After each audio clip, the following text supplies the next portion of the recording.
খালি বোতলগুলো নিজ হাতে কুড়িয়ে নিয়ে ডাস্টবিনে ফেলছেন যিনি, তিনি আর কেউ নয়, অস্ট্রেলিয়ান সাবেক তারকা পেসার শন টেইট। এই স্পিড স্টার এখন বাংলাদেশের জাতীয় ক্রিকেট দলের পেস বোলিং কোচ। আজ বিসিবির একাডেমি মাঠে জাতীয় দলের স্কিল ক্যাম্পের দ্বিতীয় দিনে তাকে দেখা যায় তাসকিন, নাহিদ রানা, মুস্তাফিজদের বোলিং নিয়ে খুব মনোযোগ সহকারে প্রশিক্ষণ দিতে। আজকের অনুশীলনে শন টেইটের সাথে টাইগারদের বন্ধুত্বপূর্ণ আচরণের অনেক দৃশ্যই চোখে পড়েছে।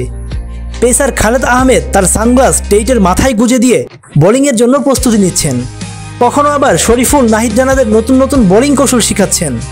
আবার কখনো তিনি তাসকিনকে বল বেছে নিতে সাহায্য করছেন, কারণ কোন বল দিয়ে বোলিং করলে ভালো অনুশীলন হয় সবই যে জানা আছে এই লিজেন্ড পেস তারকার। শন টেইট তার ক্রিকেট ক্যারিয়ারে সবচেয়ে বেশি আলোচিত 161.1 কিলোমিটার প্রতি ঘন্টা বেগে বল করার জন্য, যা ছিল অস্ট্রেলিয়ার ক্রিকেট ইতিহাসের দ্রুততম বল ও বিশ্ব ক্রিকেটে দ্বিতীয় দ্রুততম বল।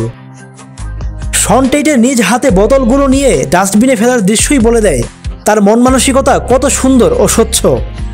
ক্রিকেট বিশ্লেষকেরা বলে থাকেন, একজন বড় খেলোয়াড় হতে হলে মনটাও যে বড় হতে হয়, শন টেইট যেন তার এক বড় উদাহরণ। তার এই উদার মানসিকতা ও কঠোর পরিশ্রমের জন্যই আজ তিনি লিজেন্ডদের কাতারে। 2016 সালে ক্রিকেট খেলা থেকে অবসর নেওয়ার পর বোলিং কোচ হিসেবে বিভিন্ন দলের সাথে কাজ করে আসছেন দীর্ঘদিন ধরে। এখন তিনি বাংলাদেশ জাতীয় দলের বোলিং কোচ। তবে তার অভিজ্ঞতা থেকে বাংলাদেশের পেসাররা কতটুকু নিজেদের ঝুলিতে সংগ্রহ করে নিজেদের ক্যারিয়ারে কাজে লাগাতে পারবে তার উত্তর সময়ই বলে দেবে। রাকিব রাজ, বাংলা স্পোর্টস।